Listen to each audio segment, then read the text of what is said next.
خطبے میں نے قرآن عظیم کی ایک بڑی مشہور معروف آیت کریمہ کی تلاوت کی ہے، اور میں سمجھتا ہوں کہ شاید ہی کوئی مسلمان ہو جو اس آیت کریمہ سے واقف نہ ہو، اور اتنی چھوٹی سورت ہے کہ بچوں کو بھی یہ یاد ہوتی ہے۔ 30ویں پارے کے اندر یہ سورت آتی ہے جس کا نام ہے سورہ کوثر۔ اس کی صرف ایک آیت کریمہ کے متعلق میری آج کی پوری گفتگو ہوں گی،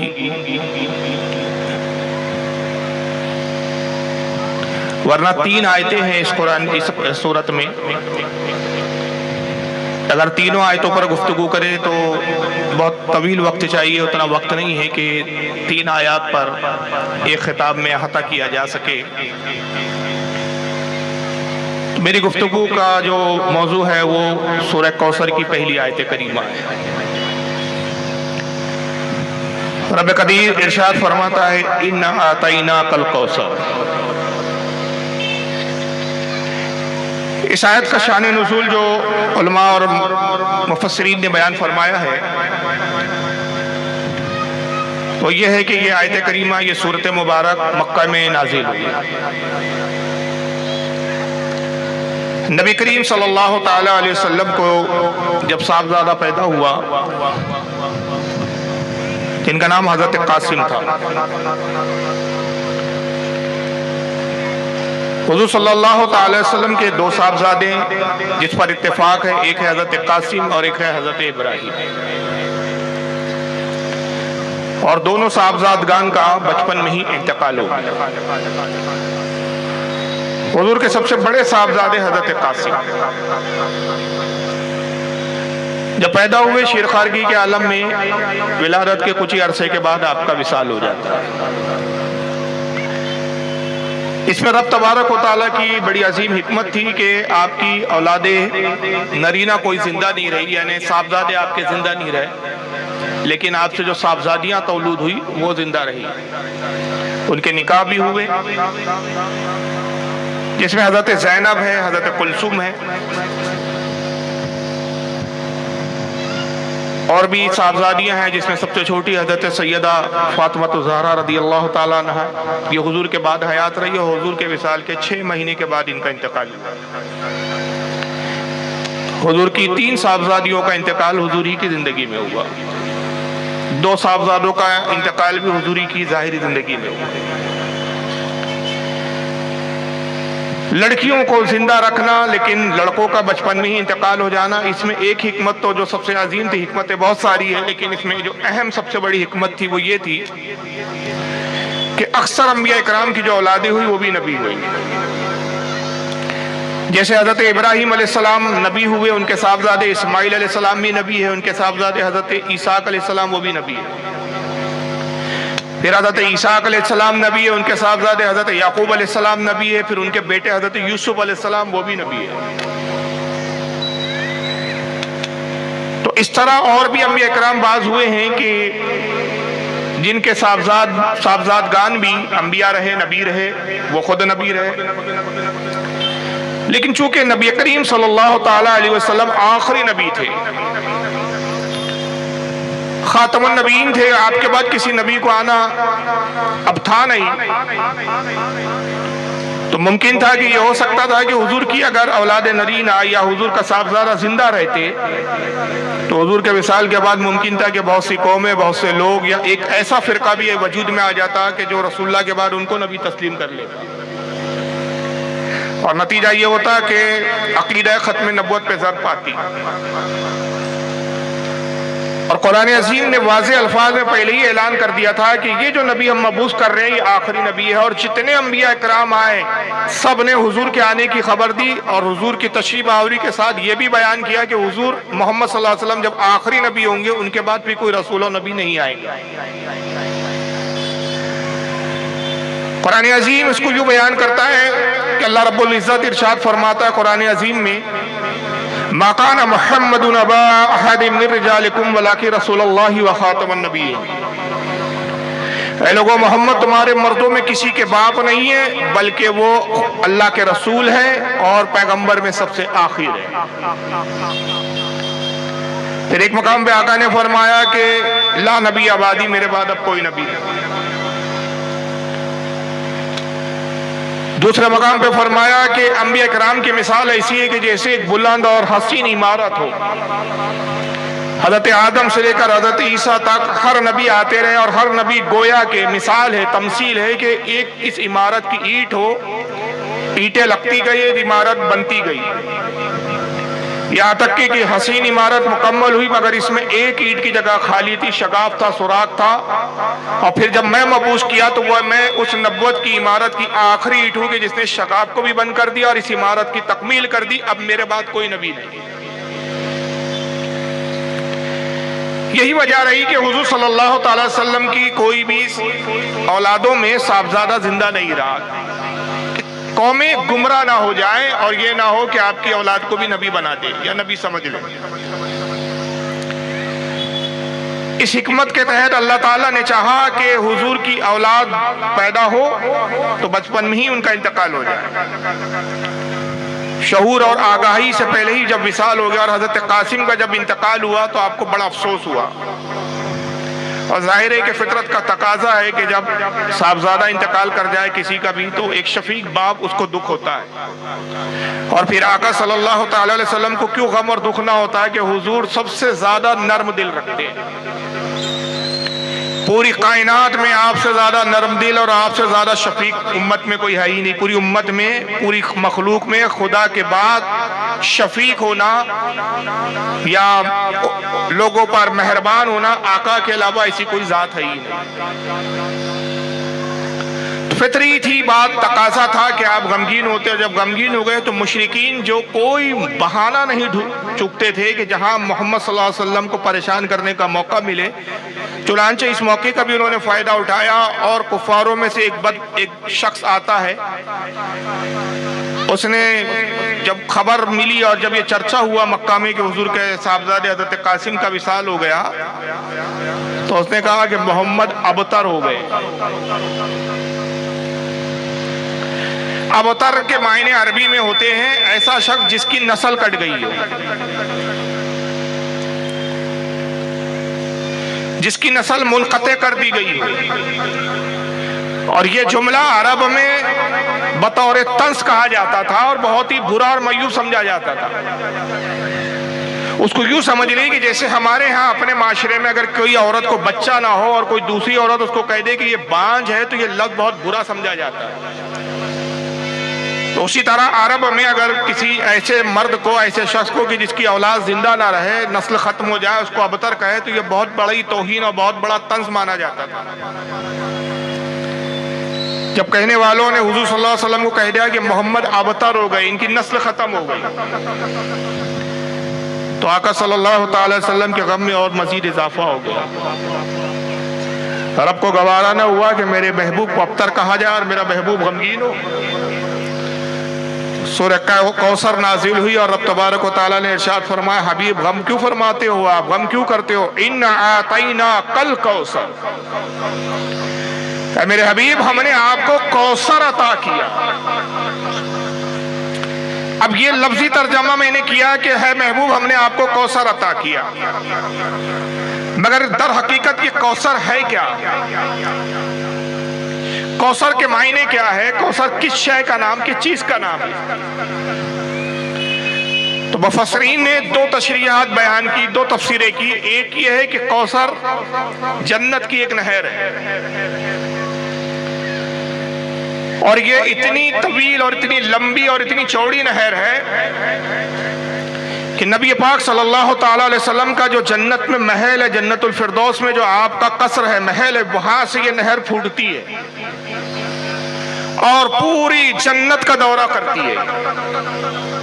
جنت کا کوئی ایسا حصہ نہیں، کوئی ایسا گوشہ نہیں ہے کہ جہاں نہر کوثر نہ جاتی ہے۔ اور آقا صلی اللہ تعالی وسلم اپنے نہر کوثر کے بارے میں ارشاد فرماتے حدیث پاک میں، اور صحیح حدیث صحیح الاسناد حدیث ہے کہ آقا کہتے ہیں کہ میرے حوض کوثر کا پانی، میری نہر کوثر کا پانی برف سے زیادہ سرد ٹھنڈا، دودھ سے زیادہ سفید اور شہد سے زیادہ میٹھا ہے، اور جو میرے آب کوثر سے ایک مرتبہ پی لیں گا پھر وہ کبھی پیاسا نہیں رہے گا۔ اور فرماتے ہیں کہ اس کے پیالے ستاروں کی تعداد کے برابر، جتنے آسمان میں ستارے ہیں انہی کی تعداد کے مطابق اس کے پیالے ہیں۔ اور پھر دوسرے مقام پہ فرماتے ہیں کہ میں ساقی کوثر و بروز قیامت جب میری امت پیاس کی شدت کے ساتھ آئیں گی، انہی آسمان کے تاروں کے برابر ان کی تعداد کے مطابق جو کوثر پلانے کے لیے پیالے، میں ان پیالوں سے اپنی پیاسی امت کو سیراب کروں گا۔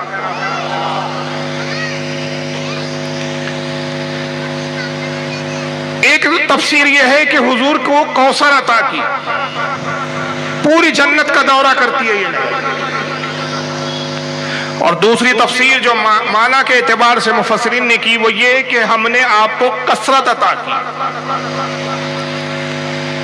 یہ کوثر کا اردو میں ترجمہ ہے کثرت، عربی میں کوثر ہے۔ اب یہ کوثر اور کثرت ہے کیا اصل میں؟ ایک ہوتا ہے ہم اپنی زبان میں کہتے ہیں کہ یہ چیز زیادہ ہے، اور زیادہ سے بھی زیادہ تعداد میں بہت ہو تو ہم کہتے ہیں یہ بہت زیادہ ہے۔ مثال کے طور پہ ایک مجمع ہے سامنے، میں کہوں کہ بھائی یہ مجمع زیادہ ہے، اور زیادہ سے پہلے آتا ہے قلیل، یہ تھوڑا قلیل مجمع ہے۔ مجمع تو ہے لیکن مختصر ہے، تھوڑا سا۔ قلیل کے بعد آتا ہے زیادہ، پھر کہا گیا کہ بھائی یہ قلیل سے اوپر ہے، یہ تھوڑا زیادہ مجمع ہے، اور پھر زیادہ سے بھی بہت زیادہ ہو تو کہا جاتا ہے یہ بہت زیادہ مجمع ہے، جہاں تک نگاہ جاتی ہے مجمع ہی نظر آ رہا ہے۔ اور پھر بہت زیادہ سے اوپر جو ایک چیز ہوتا ہے اس کو ہم کہتے ہیں کثیر، یہ کثیر مجمع ہے۔ کثیر اسے کہتے ہیں کہ جس کی تعداد گننا انسان کے حد میں اور شمار میں ہی نہ ہو، جس کو شمار نہ کیا جا سکے، جس کو گنا نہ جا سکے، اسی کثیر کو عربی زبان میں کہتے ہیں کوثر۔ تو گویا رب فرماتا ہے کہ حبیب ہم نے آپ کو جو خوبیاں عطا کی، جو مقام عطا کیے، جو آپ کو مناقب عطا کیے، جو عظمتیں عطا کی، جو ہم نے آپ کو اختیارات عطا کیے، وہ زیادہ نہیں، بہت زیادہ نہیں، بلکہ ہم نے کوثر دیا، اتنا کثیر آپ کو ہم نے نوازا کہ اس کو گننا کسی کے بس میں ہے ہی نہیں۔ ہم دینے والے جانتے ہیں اور آپ نے پایا اس کو آپ پانے والے جانتے ہیں۔ اب ظاہر سی بات ہے کہ حضور کے فضائل، حضور کی خوبیاں، حضور کے اختیارات، حضور کے مراتب، حضور کا مقام، حضور کے مناقب جب یہ شمار ہی میں نہیں، یہ گنے ہی نہیں جا سکتے، تو جس چیز کو گنا نہیں جا سکتا تو اس کو بیان کیسے کیا جا سکتا ہے؟ شاہ عبدالحق محدث دہلوی رحمت اللہ تعالی علیہ مدارج النبوت میں فرماتے ہیں کہ اگر تمام روئے زمین کے درختوں کو قلم بنا دیا جائے،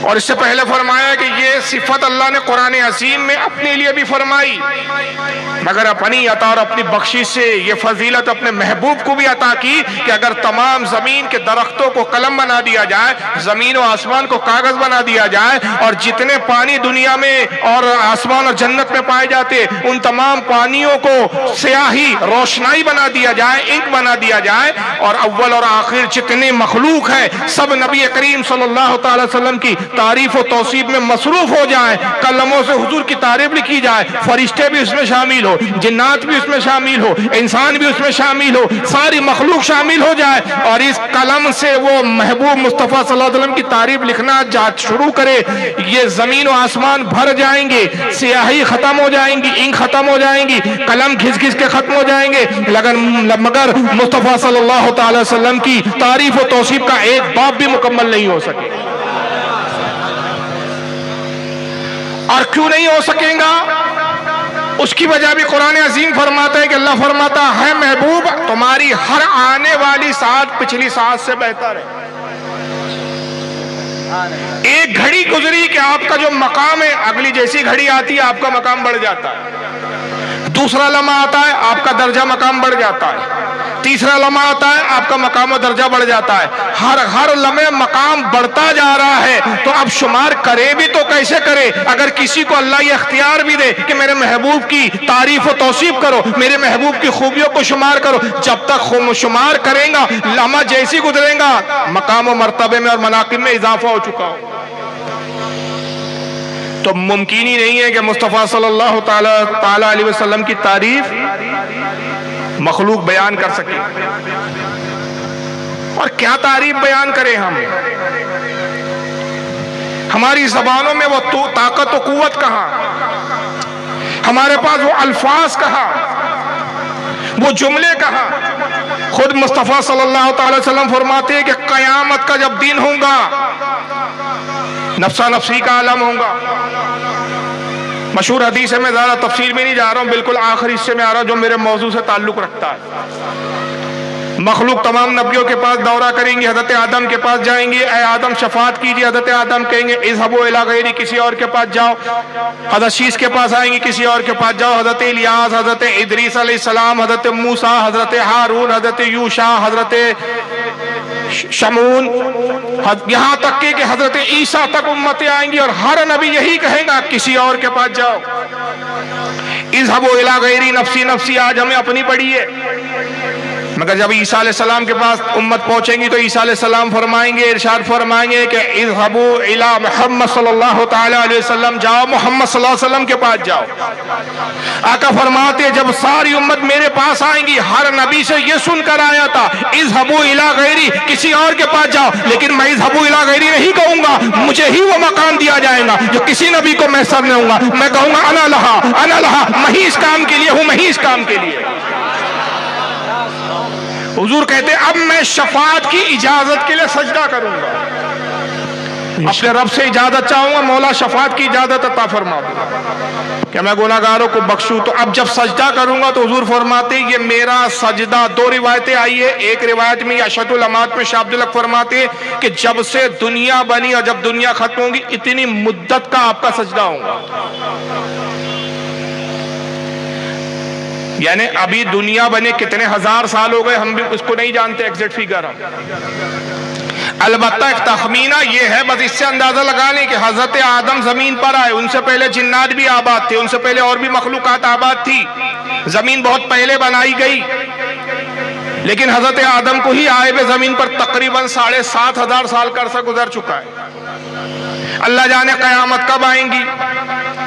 جب سے زمین پیدا کی گئی جب فنا ہوں گی، یہ جو پوری مدت ہے اتنی مدت کا ایک طویل میرا سجدہ ہوگا. اور ایک دوسری روایت میں ہے کہ آقا کہتے ہیں 5,000 سال کا میرا سجدہ ہوگا. اور ان 5,000 سال کے سجدے میں کیا کروں گا؟ اپنے پروردگار عالم کی وہ تعریف بیان کروں گا، نہ مجھ سے پہلے کسی نے بیان کیا، نہ میرے بعد کوئی بیان کرے گا. میں اپنے رب کی تعریف کروں گا اور میرا رب میری تعریف بیان کرے گا اور میری وہ تعریف بیان کرے گا نہ اس سے پہلے اس نے بیان کیا تھا نہ اس کے بعد کسی کے لیے بیان کرے. نعرہ تکبیر، نعرہ تکبیر، نعرہ رسالت، نعرہ رسالت، مسلک اعلی حضرت، تحفظ ناموں سے رسالت، تحفظ ناموں سے رسالت حضرت علامہ مولانا فاروق خان رضوی صاحب قبلہ. نعرہ تکبیر، نعرہ رسالت. بہت خوب، سبحان اللہ سبحان اللہ. اِنَّا أَعْطَيْنَاكَ الْكَوْثَرَ، اے محبوب ہم نے آپ کو کثرت عطا کی، شمار نہیں کر سکتے، گن نہیں سکتے. وہ خوبیوں سے ہم نے نوازا. جتنے خصائص ہمیں پتا ہے، جو کچھ علماء نے لکھ دیا، اور لکھا بھی کیا یار، میں کہتا ہوں جتنی تعریف و توصیف آج تک اب تک جتنے محدثین نے لکھی، جتنے ائمہ نے کتابیں لکھی، جلدوں کی جلدیں کتابوں کی، ہزاروں کتابوں تو ناپید ہے. صرف اتنا اندازہ لگائیے کہ ہلاکو نے بغداد پر حملہ کیا تھا، تاریخ میں ہے. جتنے محققین کے سرمائے تھے بغداد میں، ایک سب سے بڑی اس وقت دنیا کی ایک بڑی عظیم لائبریری تھی جس میں اسلامی انسائکلوپیڈیا کی عظیم کتابیں اور انسائکلوپیڈیا تھا.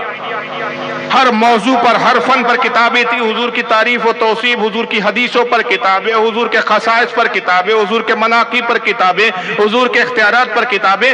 اتنی بڑی لائبریری تھی، ہر بادشاہ نے اس میں اضافہ کیا تھا. جب ہلاکو نے بغداد پر حملہ کیا، جاہل آدمی تھا، گوار آدمی تھا، اس نے کہا کہ یہ کتابیں جو ہیں اگر یہ فنا نہ کی گئی تو یہ ہو سکتا ہے کہ جن مسلمانوں کو میں نے فنا کیا انہی کتابوں کی بدولت دوبارہ یہ سر اٹھائے، ان علوم کی بنیاد پر یہ دوبارہ قوت حاصل کر لیں گے.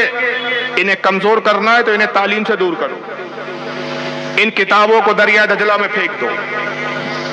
بغداد میں آج بھی دریا دجلہ جاری و ساری ہے، بہت بڑا دریا ہے۔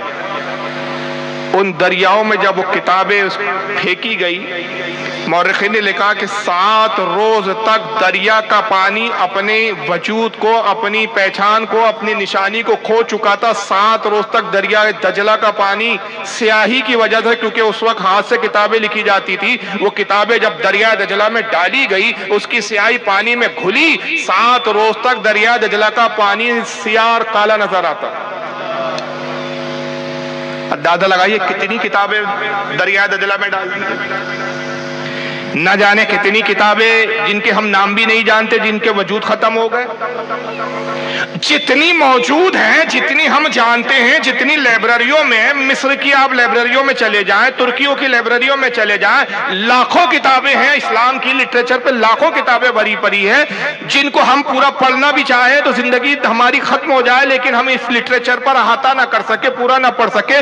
جتنی تعریف و توصیف لکھی گئی، لکھی جا چکی، لکھی جائیں گی، ساری تعریف و توصیف کو ایک پلڑے میں رکھ دو اور خدا کی قسم صرف حضرت حسان کے، صحابی رسول کے اس ایک شعر کو، اس ایک نعت کے اشعار کو ایک پلڑے میں رکھ دو، ان کے اشعار تمام تعریفوں پر وزنی اور بھاری ہے۔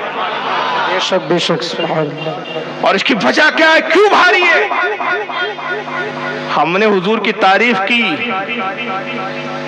کرم فرما دے کہ مجلس میں تشریف لے آئے، ضروری نہیں ہے کہ ہر مجلس میں آئے۔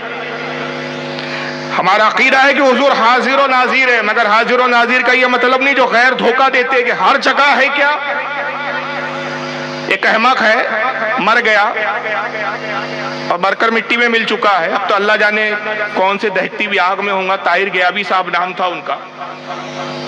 وہ مذاق اڑاتے ہوئے ایک جلسے میں اس نے کہا تھا کہ دیکھو میری کرسی کے نیچے تو نہیں ہے، ہر جگہ حاضر ہے تو میری کرسی کے نیچے تو نہیں ہے۔ غلط ترجمانی کرتے ہیں، غلط فہمیاں پیدا کرتے ہیں، ہمارے عقیدے کچھ اور ہوتے ہیں، عوام کو گمراہ کرنے کے لیے بتائے کچھ اور جاتے ہیں۔ ہمارا عقیدہ یہ کہ حضور حاضر و ناظر ہے، اس کا یہ مطلب نہیں ہے کہ ہر جگہ ہر وقت حاضر ہے۔ ہمارا عقیدہ صرف حاضر ہونے کا نہیں ہے، ہمارا عقیدہ ناظر ہونے کا بھی ہے۔ جو جاہل قوم ناظر کا مطلب نہ سمجھی، وہ کیا ہمارے عقیدے کی ترجمانی کرے؟ ہم حاضر نہیں کہتے، ہم کہتے حاضر و ناظر ہے۔ مصطفیٰ حاضر بھی ہے، ناظر بھی ہے۔ کیا مطلب؟ جہاں بھی آپ حاضر ہے تو جس جگہ ہے وہاں حاضر ہے، جہاں حاضر ہے وہاں سے پوری کائنات پر ناظر ہے۔ کسی شخص نے، میں نام نہیں لیتا، اعتراض کیا تھا بمبئی کی سرزمین پر، نیٹ پہ وہ تقریر میری ڈلی ہوئی ہے، برجستہ اعتراض تھا، میں نے برجستہ جواب دیا تھا۔ سوال جواب کے سیشن ہوتے ہیں میرے اکثر پروگرامات میں۔ اس نے کہا آپ کہتے ہیں کہ رسول اللہ ہر جگہ حاضر و ناظر ہے، جب معراج پر گئے تو جب حاضر و ناظر ہے تو معراج پہ جانے کی ضرورت ہی کیا تھی؟ بھائی حاضر و ناظر ہے تو یہاں بھی ہے، آسمانوں میں بھی ہے، جنت میں بھی ہے، پھر جنت دیکھنے کیوں گئے؟ دوزخ دیکھنے کیوں گئے؟ دوزخ پر بھی ہے۔ میں نے کہا جناب یہی نہیں معلوم آپ کو کہ ہمارا مطلب حاضر و ناظر کا کیا ہے؟ ہمارا یہ عقیدہ نہیں ہے، بلکہ ہمارا عقیدہ یہ ہے کہ حضور صلی اللہ تعالی علیہ وسلم حاضر ہے۔ حاضر کا یہ مطلب نہیں کہ ہر جگہ موجود ہو، مگر یہ اختیار ہے، یہ اللہ نے طاقت دی، جہاں چاہے جب چاہے تشریف لے آئے، کرم فرمائے تو اس وقت میں آ جائیں۔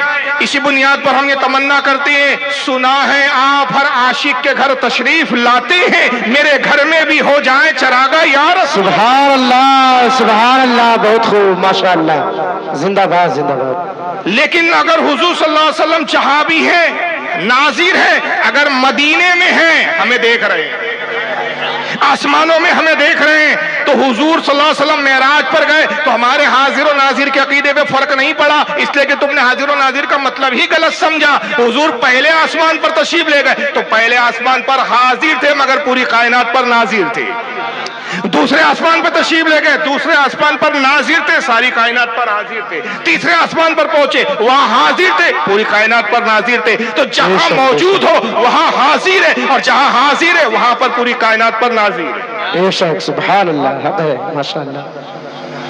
تو میں یہ تھوڑی سی تشریح حاضر ناظر کس لیے کیا کہ ہم امید کرتے ہیں کہ ممکن ہو کہ آقا تشریف فرماؤ، لیکن ضروری نہیں کہ اس بزم میں آئے، پابند نہیں ہے آقا۔ حضور مجبور نہیں ہے کہ ہم بزم سجائیں تو ان کو آنا ہی پڑے گا، مرضی مبارک۔ تو ہر بزم حضور ہو ضروری نہیں، عقیدہ نہیں ہمارا، لیکن جس بزم میں میں یہاں تعریف کر رہا ہوں ممکن ہے حضور ہو، ممکن ہے حضور نہ بھی ہو، مگر ناظر ضرور ہے۔ مگر جس مقام پہ حضرت حسان حضور کی تعریف بیان کر رہے ہیں، اِنَّا أَعْطَيْنَاكَ الْكَوْثَرَ کی تفسیر گویا کہ وہ بیان کر رہے ہیں، آقا تشریف فرما ہے۔ ایسی مبارک بزم، ایسی مبارک محفل نہ دنیا آسمان نے اس سے پہلے ایسی بزم دیکھی، نہ قیامت تک دیکھیں گا کہ جس بزم کے سامعین اور ناظرین میں کون ہے؟ ابو بکر صدیق ہے، حضرت عمر فاروق ہے، عثمان غنی ہے، مولا کائنات ہے، سعد ابن ابی وقاص ہے، عشرہ مبشرہ ہے، انصار ہے، مہاجرین ہیں، وہ صحابہ اکرام کہ جن میں کا وہ آخری صحابی جس نے حضور کو ایک گھڑی دیکھا، حضور کو ایمان کی حالت میں ایک گھڑی دیکھا، ایمان پر خاتمہ ہو گیا، غوث سے بھی افضل، کتب سے بھی افضل، تمام دنیا کے انسانوں سے افضل، تمام دنیا کے اولیاء سے افضل، قیامت تک کے انسانوں سے افضل، مگر ایک سے ایک بڑی شخصیت اس بزم میں موجود ہے، اور خود بزم کائنات کے جو ہے شمع رسالت مصطفیٰ صلی اللہ علیہ وسلم تشریف فرمائے، آقا فرش زمین پر تشریف رکھتے ہیں، اور حضرت حسان سے کہتے ہیں حسان میرے ممبر پہ بیٹھو، میرے ممبر پہ بیٹھ کے میری تعریف بیان کر، اور وہ تعریف بیان کر کہ جس سے اللہ رسول راضی ہو جائے۔ حضرت حسان ممبر پر آتے، حضور فرش زمین پر تشریف فرما، اور حضرت حسان کہتے وَأَحْسَنَ مِنْكَ لَمْ تَرَ قَطُّ عَيْنِي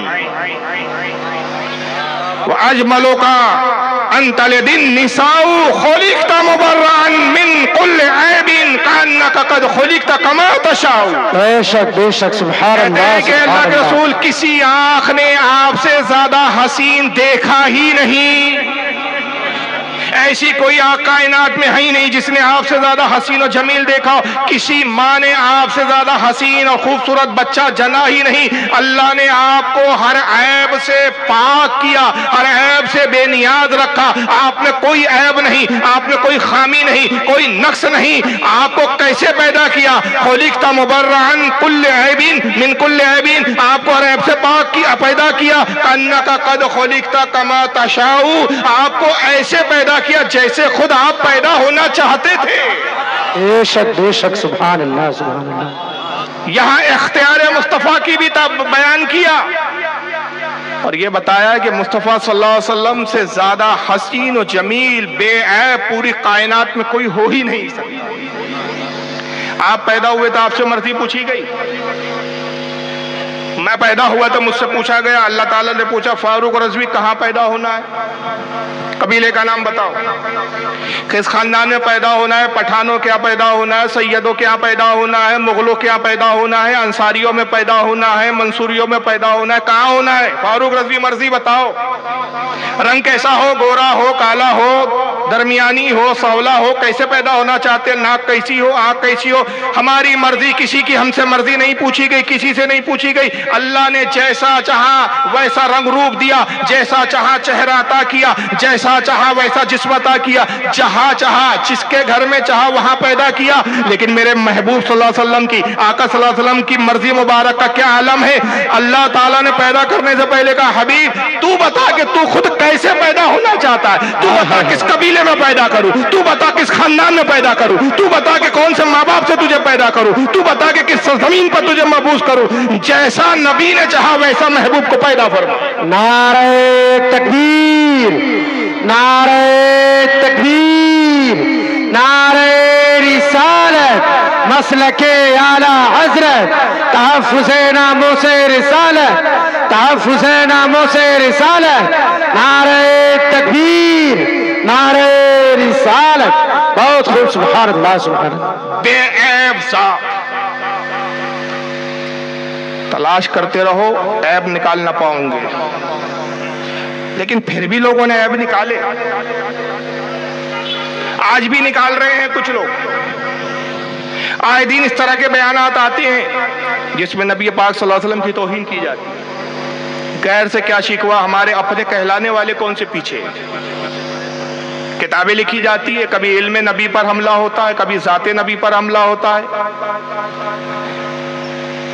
کبھی مقام نبی پر حملہ ہوتا ہے، کبھی عصمت مصطفیٰ پر حملہ ہوتا ہے، کبھی کوئی لکھنے والا لکھتا ہے محمد کے علم کی کیا بات کرتے ہو، جیسے جانور اور پاگلوں کو ویسی محمد کا علم ہے۔ محمد کے عمل کی کیا بات کرتے ہو، محمد کے عمل کی حیثیت ہی کیا ہے؟ بندہ بھی عمل کر سکتا ہے، نبی کے برابر ہو سکتا ہے، بلکہ بعض وقت تو بڑھ بھی جاتا ہے، نبی پیچھے رہ جاتا ہے عمل میں، بندہ آگے بڑھ جاتا ہے۔ جو چاہا کہار کہا جا رہا ہے، لیکن پھر یہاں آپ کہیں گے فاروق صاحب آپ کی گفتگو میں تضاد آ گیا، آپ ایک طرف کہہ رہے ہیں کہ حضرت حسان نے کہا کہ اے اللہ کے نبی آپ کو اللہ نے بے عیب پیدا کیا اور نبی پاک نے انکار نہیں فرمایا، تائید کی، تو الفاظ حضرت حسان کے تھے، مصطفیٰ صلی اللہ علیہ وسلم کی تائید تھی، اور صحیح بخاری کی حدیث ہے کہ تائید ایسی فرمائی کہ آپ نے اپنی چادر مبارک اتاری اور حضرت حسان کو اڑائی اور دعا کی، اور صحابہ نے آمین کہا، کہا پروردگار حسان کے منہ کو سلامت رکھ، اور حسان جب میری تعریف بیان کرے جبریل کو اس کا مددگار بنا دے، کہ جو کچھ یہ میری تعریف میں کہے جبریل اس کی مدد کرے۔ اب یہ اشعار نہیں رہے، نعت نہیں ہوئی، بلکہ مصطفیٰ کی حدیث ہو گئی، کیونکہ حدیث کی تین قسمیں ہیں، حدیث قولی، حدیث فعلی، حدیث سقوطی یا تقریری۔ دو نام ہے، سقوطی بھی بولا جاتا ہے، تقریری بھی۔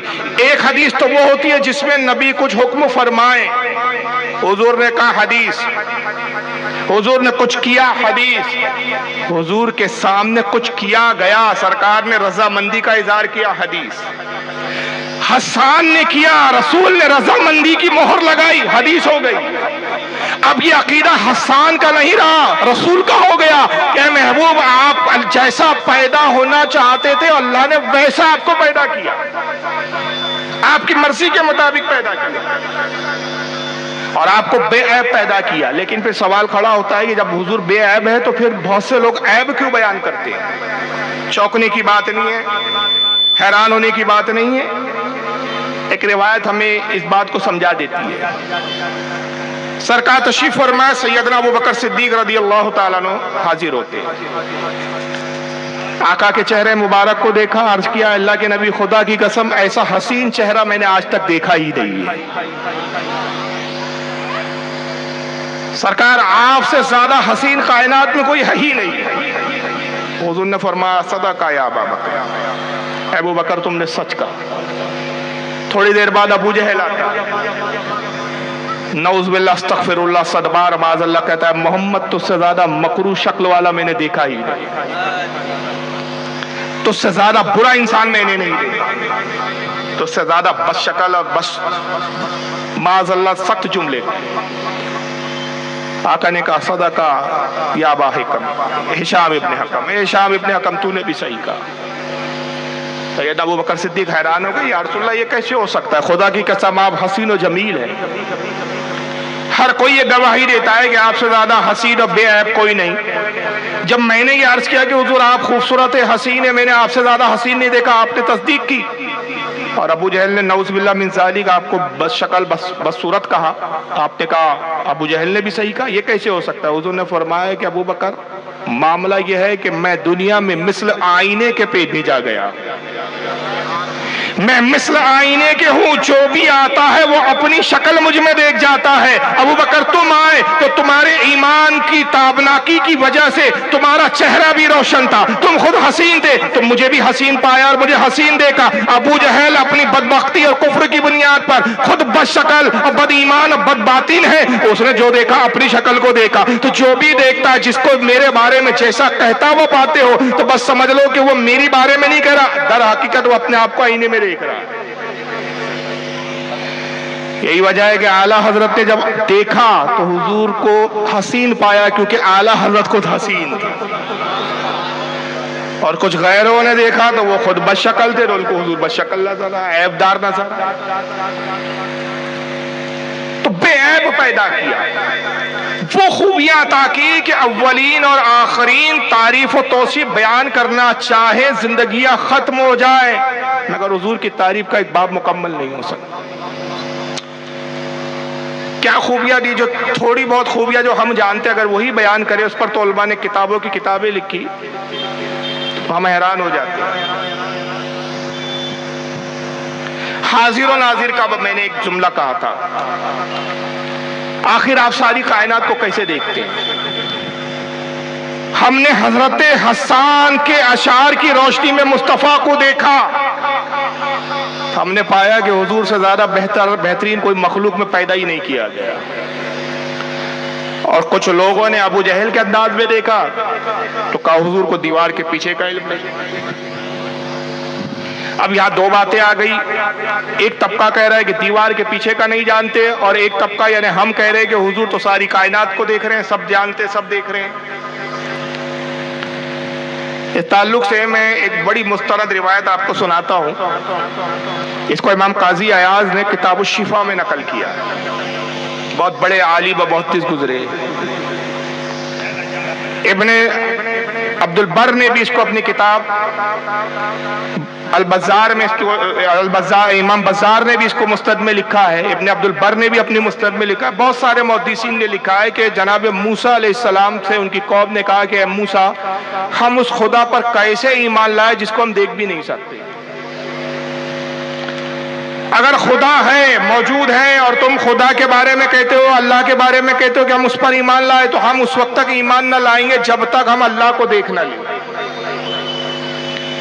حضرت موسیٰ علیہ السلام نے ارشاد فرمایا کہ تم اللہ کو نہیں دیکھ سکتے، تمہاری نگاہوں میں وہ تابناکی، وہ قوت نہیں، وہ روشنی نہیں کہ تم خدا کا دیدار کر سکو۔ انہوں نے کہا نہیں، پھر ہم ایمان نہیں لانے والے۔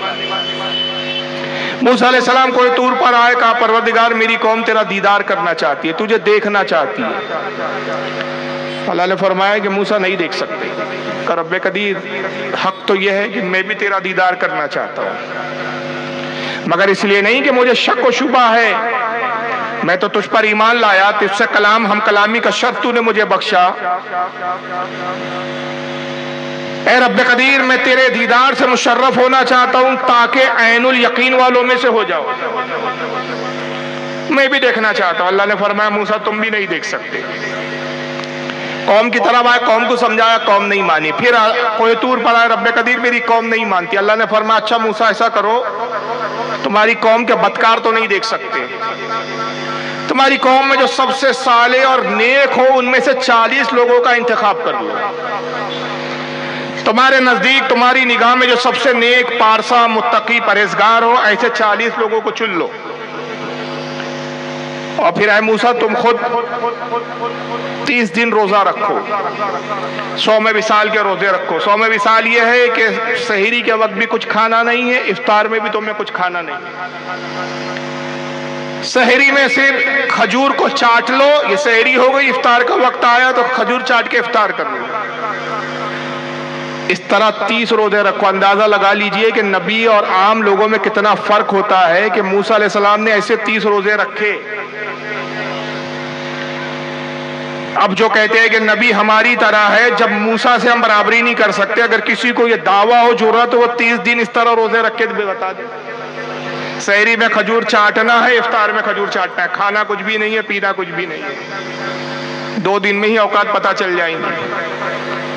اور ایسے روزے، ابھی روک رہا ہوں، یہاں بات آ گئی یاد، تو ایسے ہی روزے آقا صلی اللہ علیہ وسلم نے بھی رکھے۔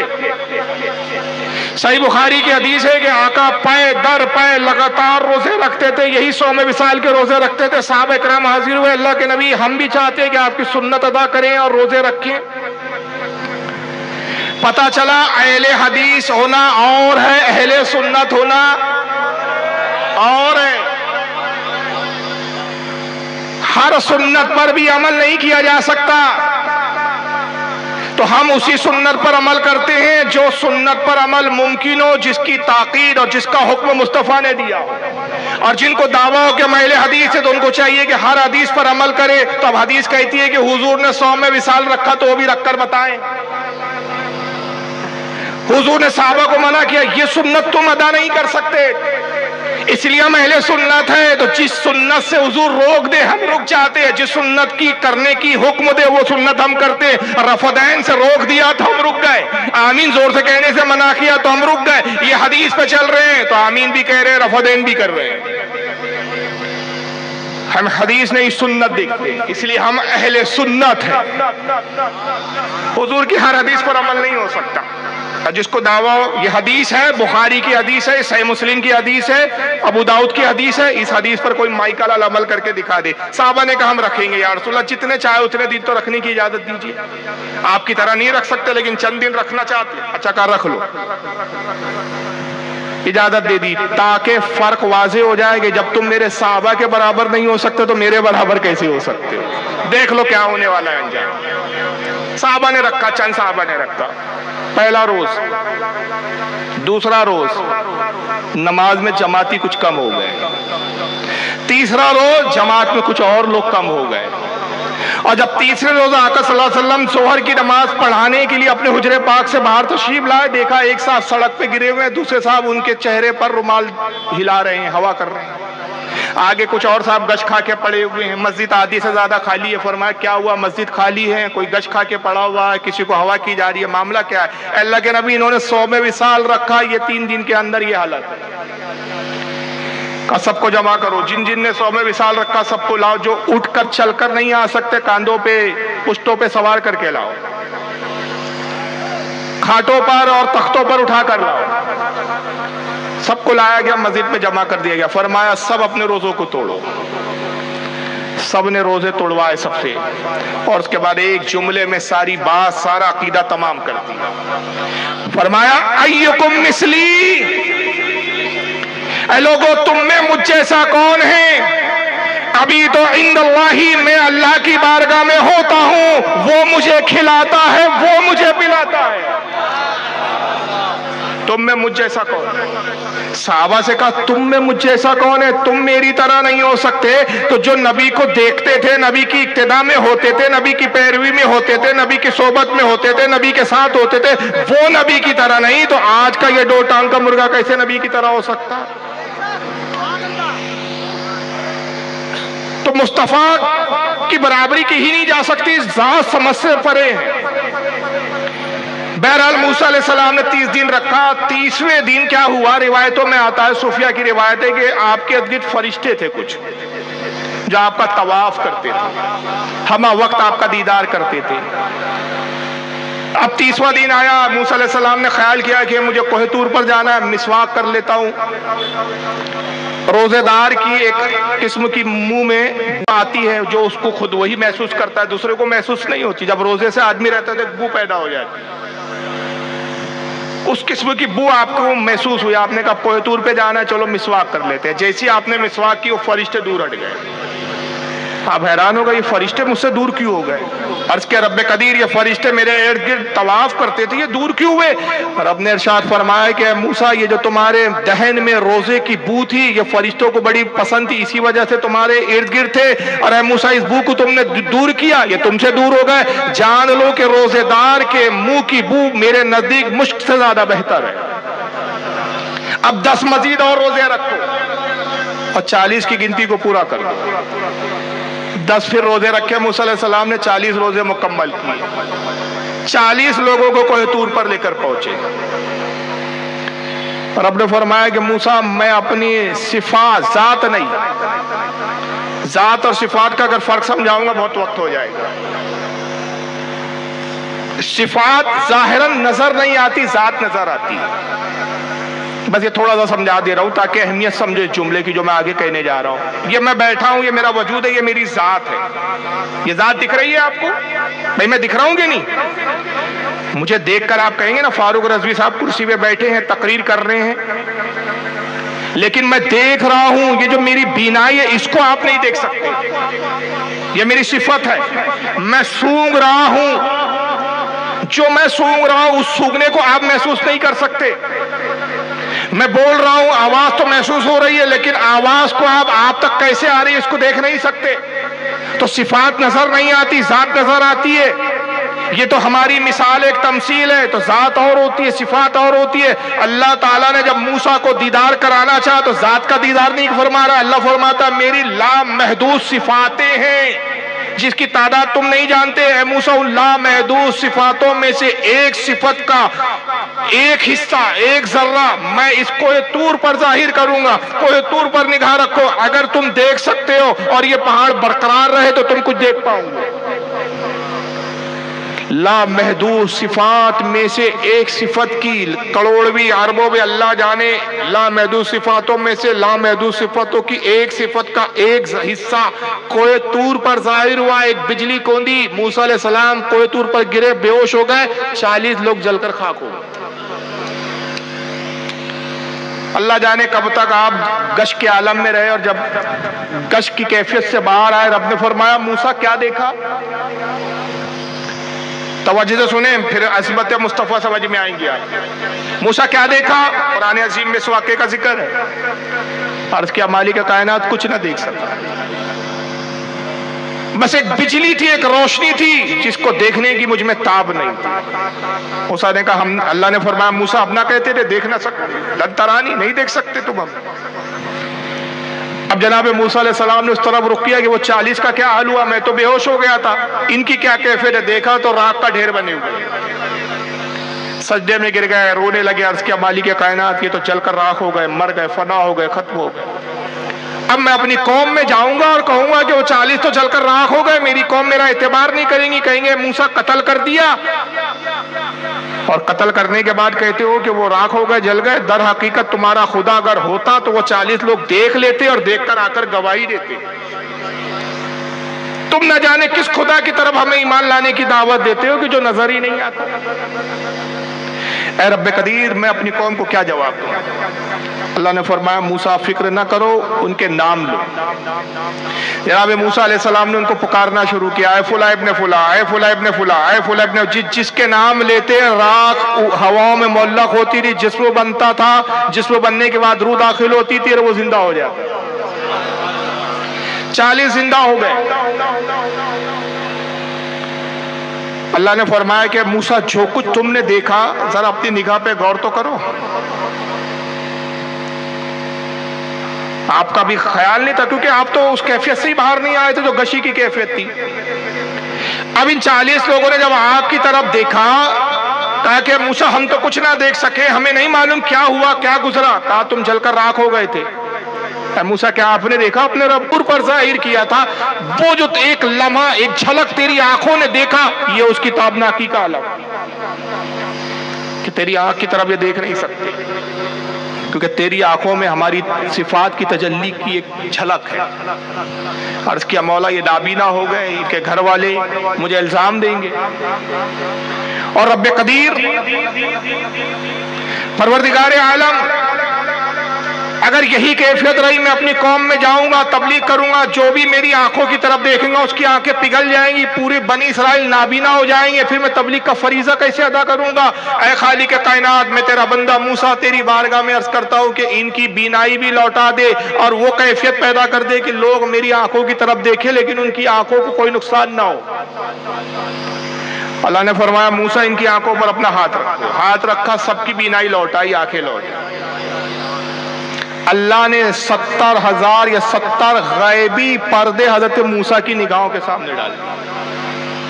کہا موسیٰ یہ 70,000 غیبی پردے ہیں کہ اب قوم ان پردوں کے پرے تجھے دیکھ سکیں گی. یہ غیبی ہے جو نظر نہیں آئیں گے لیکن در حقیقت پردے ہوں گے. ان پردوں سے پرے وہ تیری طرف دیکھیں گے تو ان کی بینائی ضائع نہ ہوں گی اور ان پردوں سے اب تو اپنی قوم کی طرف دیکھ پائیں گا.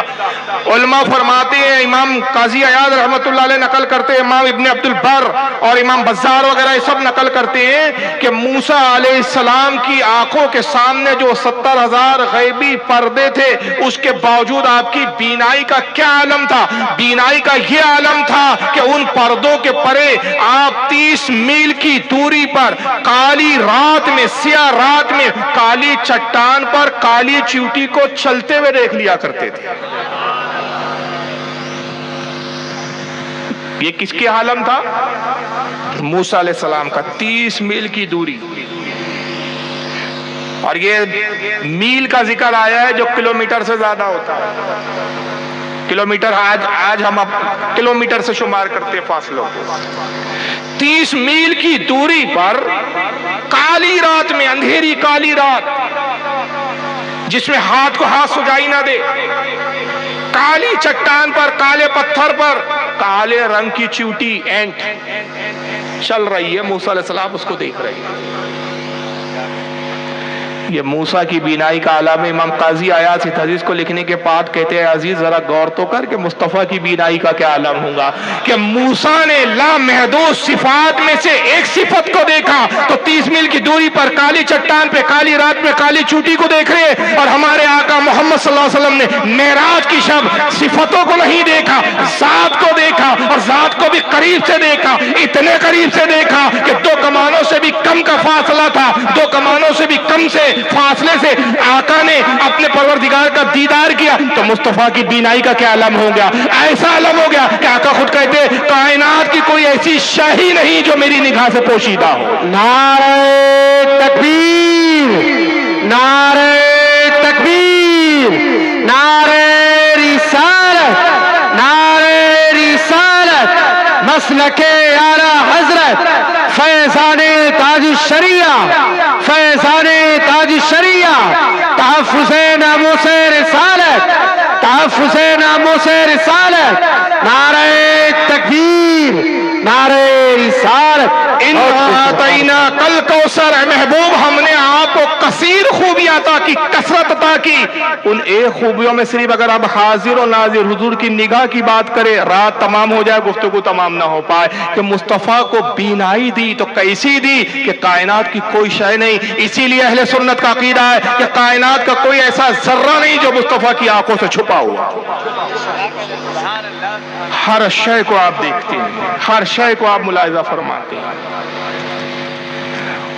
اور خود اگر کوئی کہے کہ بھائی یہ امام قاضی عیاض کی کتاب الشفا کی حدیث کو ہم نہیں مانتے تو امام ترمذی کی جامع ترمذی کی حدیث کو تو مانوں گے۔ امام ترمذی رحمۃ اللہ علیہ نے خود جامع ترمذی کے اندر لکھا، آقا فرماتے ہیں کہ معراج کی شب میں نے اپنے رب کو دیکھا، میرے رب نے اپنی قدرت کاملہ کا اظہار یوں فرمایا کہ اپنا دست قدرت میرے سینے پہ رکھا، اس کی ٹھنڈک میں نے اپنے میری پشت پہ دست قدرت کو رکھا، میں نے اس کی ٹھنڈک اپنے سینے میں محسوس کی۔ اور فرماتے ہیں کہ رب کا دست قدرت رکھنا تھا کہ اب جو کچھ مشرق میں ہے اور جو کچھ مغرب میں ہے سب مجھ پر روشن ہو گیا، کوئی چیز مجھ سے پوشیدہ نہ رہی۔ تو ساری کائنات کو آپ دیکھ بھی رہے ہیں، اور دیکھ ہی نہیں رہے بلکہ ساری کائنات کے آپ مالک بھی ہیں۔ امام بخاری رحمۃ اللہ علیہ کتاب الجنائز میں حدیث لاتے ہیں کہ حضور کی زندگی کے آخری لمحات ظاہری زندگی کے مثال کے قریب کا وقت ہے، آپ اپنے حجرہ پاک سے وہاں تشریف لائے اور احد کے شہداء کی قبر پر تشریف لے گئے۔ راوی حدیث کہتے ہیں کہ حضور نے نماز جنازہ پڑھی، قبر پر نماز جنازہ پڑھی، اور ایسی نماز جنازہ پڑھی جیسے موجودہ ابھی کوئی جنازہ رکھا اور آپ نماز جنازہ پڑھ رہے ہو، جیسے یعنی ابھی حال ہی میں کسی کا انتقال ہو جس طرح پڑھی جاتی ویسی آپ نے شہداء احد کے قبروں پر نماز جنازہ میدان احد سے تشریف لائے، آپ منبر پر آئے۔ یہ حضور صلی اللہ تعالی وسلم کی زندگی کا آخری خطبہ، اس کے بعد آپ کا وصال ہو گیا، پھر دوبارہ آپ خطبہ آپ نے دوبارہ نہیں دیا۔ اب منبر پہ تشریف لائے، اور منبر پہ تشریف لانے کے بعد فرماتے کہ لوگوں اب میں تم سے جدا ہونے والا ہوں، میں اپنے رب سے ملاقات کرنے والا، اور اے لوگوں میں تم پر گواہ ہوں، انا شہید علیکم، میں تم پر گواہ ہوں۔ کیا مطلب؟ گواہ ہوں یعنی جو کچھ تم کام کرتے ہو، جو کچھ کرو گے وہ سب میں دیکھتا ہوں، اور قیامت میں تمہارے ان کاموں کی میں گواہی دوں گا۔ اور تم اس بات پہ شک نہ کرنا کہ میں تم پر گواہ کیسے، میرا انتقال ہو جائے گا تو میں تمہارے حالات سے واقف کیسے رہوں گا، تمہیں دیکھوں گا کیسے، تمہارے کاموں سے واقف کیسے رہوں گا، تمہارے کاموں کو کیسے جانوں گا۔ شک مت کرو، اس لیے کہ میں اس وقت اپنے اس منبر پر جہاں میں بیٹھ کر خطبہ دے رہا ہوں اپنی نہر کوثر کو جنت میں گھومتے ہوئے دیکھ رہا ہوں۔ یہ مثال دینے کا کیا مطلب تھا؟ اس حدیث کے راوی حضرت عقبہ ہے، عقبہ ابن عامر۔ مثال دینے کا مقصد یہ تھا، یہ بتانے کا مقصد یہ تھا کہ میری نہر کوثر کہاں ہے؟ جنت میں. اور جنت کہاں ہے؟ ساتوں آسمان کے اوپر. ہر آسمان کی موٹائی 500 سال کی راہ، پھر دو آسمانوں کے درمیان کا فاصلہ 500 سال کی راہ. کیا مطلب؟ ایک تیز رفتار گھوڑ سوار پر کوئی گھوڑے پہ بیٹھے اور تیزی کے ساتھ سفر کرے، بغیر رکے اگر سفر کرتا رہے، آسمان کے پہلے کنارے سے سفر شروع کرے، آسمان کے دوسرے کنارے تک پہنچنے کے لیے اس کو 500 سال لگ جائے.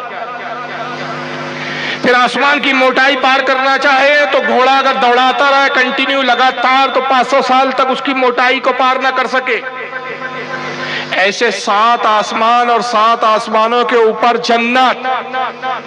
آقا مسجد نبوی شریف میں تشریف فرما ہے اور مسجد سے فرما رہے کہ میں اپنی حوض کوثر کو، نہر کوثر کو دیکھ رہا ہوں. گویا بتایا کہ جس طرح میں زمین سے جنت کی نہر کوثر کو دیکھ سکتا ہوں تو ہزاروں کروڑوں میل، اربوں، اللہ جانے کتنے میل کا فاصلہ ہے، اللہ اور اس کا رسول جانے، ہم اس کا شمار بھی نہیں کر سکتے، گن بھی نہیں سکتے. جب میں اتنے دور کے فاصلے پر نہر کوثر کو بہتے ہوئے دیکھ سکتا ہوں تو گنبد خضرا سے امتیوں کو دیکھنا کون سی بڑی بات ہے. اس لیے اعلی حضرت کہتے ہیں فریاد جو امتی کرے حال زار میں، ممکن نہیں کہ خیر بشر کو خبر نہ ہو. بے شک بے شک، سبحان اللہ. یہ تو بہت چھوٹے فاصلے ہیں اور قوم اسی میں الجھی ہے کہ دیوار کے پیچھے سے نہیں دیکھ سکتے تھے، یہاں سے نہیں دیکھ سکتے تھے، وہاں سے نہیں دیکھ سکتے. پھر آپ نے فرمایا کہ میں تم پر گواہ ہوں اور میں اسی طرح اپنی نہر کوثر کو دیکھ رہا ہوں اس وقت، اور فرمایا کہ تم میرے بعد پھر شرک نہیں کرو گے. حدیث طویل ہے لیکن حدیث کا یہ خاص حصہ میرے موضوع سے تعلق رکھتا ہے جس کے تعلق سے میں نے حدیث تلاوت کی کہ گویا آقا فرما رہے ہیں کہ جنت کی نہر کوثر کو دیکھنا. اور نہر کوثر میں نے عرض کیا جیسا کہ حدیث میں آیا پوری جنت کا دورہ کرتی ہے، تو گویا پوری جنت کا ایک ایک گوشہ مصطفیٰ کی نگاہوں میں ہے.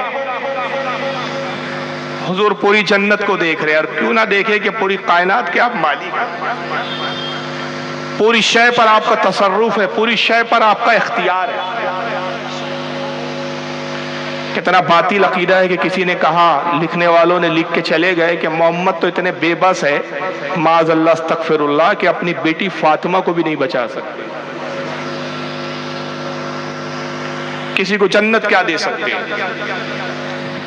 اور ہمارا عقیدہ یہ ہے کہ جنت اللہ نے مصطفیٰ کو عطا کر دی، جس کو چاہے اس کو عطا کر دے. اس لیے حضور تاج الشریعہ نے فرمایا، کیا ہے وہ شعر؟ جہاں بانی عطا کر دے، بھری جنت ہبا کر دے، نبی مختار کل ہے جس کو جو چاہے عطا کر دے. بے شک، سبحان اللہ، سبحان اللہ. لیکن ہو سکتا ہے کہ اگر صرف بول کر میں گزر جاؤں تو بعض میں لوگ اعتراض کریں کہ بھائی یہ صرف بریلیوں کا عقیدہ، سنیوں کا عقیدہ اشعاروں پہ ٹکا ہوا ہے، بس شعر شاعری کرتے اور اسی کو عقیدہ بناتے ہیں. معاف کرنا، شعر بعد میں کہتے ہیں، پہلے حدیث پہلے دیکھتے ہیں. حدیث پہلے نگاہوں میں ہوتی ہے، اشعار بعد میں نکلتے ہیں. ہمارے علماء کے اشعار حدیثوں پر مبنی ہوتے ہیں. امام طبرانی رحمت اللہ علیہ کی بڑی مشہور و معروف حدیث کی کتاب ہے معجم الاوسط. یہ حدیث مستدل الفردوس میں بھی موجود ہے. اس کو متعدد علماء نے لکھا، میں نے بہت سارے تقاریر میں اس کے سکین پیج بھی دکھائے ہیں کہ حضور کو کتنا اختیار ہے. مولا علی رضی اللہ تعالیٰ عنہ اس حدیث کے راوی کہتے ہیں کہ ایک بدو کہتے ہیں دیہاتی آدمی کو جو دیہات کا رہنے والا ہو. ایک بدو حضور کی خدمت میں حاضر ہوا. آقا صلی اللہ علیہ وسلم صحابہ کے جھرمٹ پہ بیٹھے ہوئے ہیں، گویا شمع نبوت ہے اور چاروں ارد گرد پروانے ہیں. وہ بدو جو ادب سے واقف نہیں تھا، آداب بارگاہ رسالت نہیں جانتا تھا، حضور کی خدمت میں حاضر ہوا. حضرت علی کہتے ہیں اور حضور سے اتنا قریب آ کے بیٹھ گیا کہ اپنے گھٹنے حضور کے گھٹنوں سے ملا دیے، حضور کے زانو شریف سے اپنے زانوں کو ملا دیا.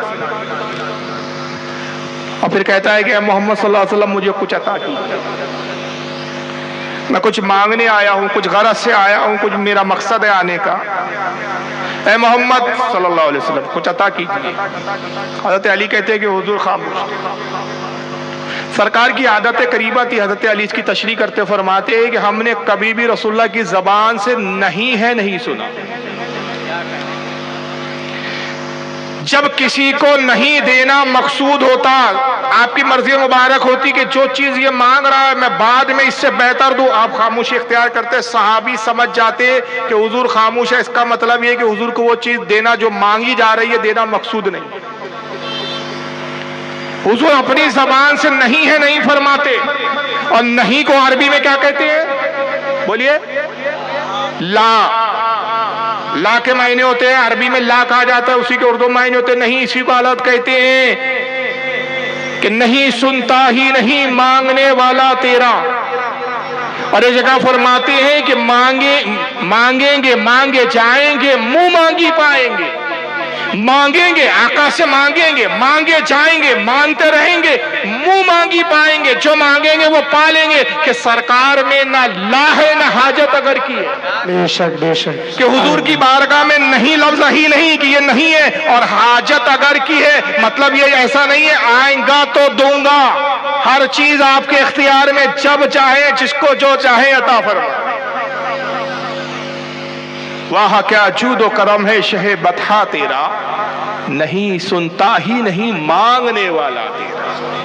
نہیں لفظ سنتا ہی، حضور خاموش تھے، دینا مقصود نہیں تھا۔ حضرت علی کہتے ہو بدو صحابی تھا، حضور کی خاموشی کا مطلب ہی نہیں سمجھ پایا۔ اس نے حضور صلی اللہ علیہ وسلم کے جھبے مبارک کو پکڑا اور کھینچا اور کہا اے محمد دیجئے مجھے، میں کچھ مانگنے آیا۔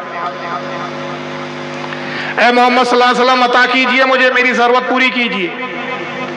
حضرت علی کہتے ہیں ہم صحابہ کرام اس کو گھور کے دیکھنے لگے کہ ارے کیسا شخص ہے، تجھے پتہ نہیں حضور خاموش ہے، تو سمجھ نہیں رہا حضور کی خاموشی کا مطلب کہ حضور دینا نہیں چاہ رہے، خاموش ہو جائے، کیوں بار بار تقاضا کر رہا ہے؟ لیکن وہ بدو دیہاتی صحابی تھا، وہ دیہاتی شخص تھا، اس کو ادب نہیں معلوم تھا۔ مولا علی کہتے ہیں کہ ہمارے گھورنے کا بھی اس پر اثر نہیں ہوا، تیسری بار اس نے حضور صلی اللہ علیہ وسلم کے جھبے مبارک کو کچھ سختی کے ساتھ کھینچا اور کچھ آواز کو بھی بلند کر کے کہتا ہے محمد مجھے عطا کیجئے، میں حاجت مند ہوں، میں ضرورت مند ہوں۔ آقا صلی اللہ تعالی وسلم کو جوش آ گیا، آپ کو جلال آیا، مگر آقا کے جلال میں بھی کرم ہوتا تھا، آقا کے جلال میں نقصان نہیں ہوتا تھا۔ جلال آیا تو جلال میں آپ نے دھتکارا نہیں، اس کے لیے کوئی ہلاکت کی دعا نہیں فرمائی، تباہی کی دعا نہیں کی، بلکہ آقا نے کیا فرمایا؟ سل یا عربی، اے عربی مانگ، کیا مانگتا ہے؟ تو جس چیز کا مطالبہ کرے گا میں وہ چیز تجھے عطا کر دوں۔ بے شک سبحان اللہ۔ یہاں پر علماء تشریح کرتے ہیں کہ یہ دعویٰ کون کرے گا؟ مانگ، کیا مانگتا ہے؟ جو تو مانگے گا وہ میں عطا کر دوں گا۔ پہلے دعوے کی نوعیت سمجھیے آپ، دعویٰ دلیل کا بھی محتاج ہوتا ہے۔ میں اعلان کروں میں جس کو جو مانگنا ہے مانگ لو، جو بھی اس مجمع میں مجھ سے جو مانگے گا میں دے دوں گا۔ اب مجمع میں سے ایک صاحب کھڑے ہوئے کہا فاروق صاحب ابھی آپ نے اعلان کیا جو مانگو میں دوں گا، مجھے 1 لاکھ روپے دے دیجیے۔ میں کہا بھائی معاف کر رہا، 1 لاکھ تو ہے ہی نہیں میرے پاس اس وقت، بتائیے میرے دعوے کی کوئی حیثیت رہی؟ میں اپنے وعدے پر رہا، میں ایک سچا آدمی کہلاؤں گا، میں ایک صداقت والا آدمی مانا جاؤں گا؟ نہیں، دعویٰ کھوکھلا تھا، جھوٹ ہو گیا، ایک مسخرہ پن ہو گیا۔ آقا صلی اللہ علیہ وسلم کہہ رہے ہیں سل یا عربی، اے عربی مانگ، کیا مانگتا ہے؟ یہ دعویٰ مستویٰ کر کے بتا رہے ساری کائنات کا اختیار میری مٹھی میں ہے، تو جو بھی مانگے گا میں دینے پہ قدرت رکھتا ہوں، مانگ کیا مانگتا ہے؟ حضرت علی رضی اللہ تعالیٰ عنہ کہتے ہیں ہم صحابہ آپس میں کانا پھوسی کرنے لگے، ایک دوسرے کے کان میں کہنے لگے کیا قسمت ہے اس عربی کی، اب یقیناً یہ رسول اللہ سے جنت مانگے گا۔ وجہ کیا تھی؟ صحابہ کرام کی عادت تھی کہ جب کوئی صحابی سے حضور یہ کہہ دے کہ مانگ، کیا مانگتا ہے، تو ایسے موقع پر وہ دنیا کی چیز نہیں مانگتا تھا، وہ مانگتا تو یہی مانگتا تھا اللہ کے نبی جنت میں آپ کا پڑوس چاہتا ہو۔ اور اسی طرح یہ غالباً حضرت عقبہ کی ہی روایت ہے، حضرت عقبہ صحیح مسلم کی روایت ہے، کہتے ہیں میں حضور صلی اللہ تعالی وسلم کی حجرے میں رات میں ٹھہرتا تھا، حضور تہجد کے لیے اٹھتے میں وضو کے لیے پانی لا دیتا، صحیح مسلم کی روایت ہے، کتاب الصلاح کے اندر آئی ہے یہ۔ میں حضور کی جانماز بچھا دیتا، حضور کو وضو کے لیے پانی لاتا اور حضور کی خدمت کے روزانہ پابندی کے ساتھ میں رات میں کرتا تھا۔ ایک مرتبہ آقا صلی اللہ تعالی وسلم مجھ سے بڑے خوش ہوئے اور آپ نے فرمایا کہ مانگ، کیا مانگتا ہے؟ مانگ، کیا مانگتا ہے؟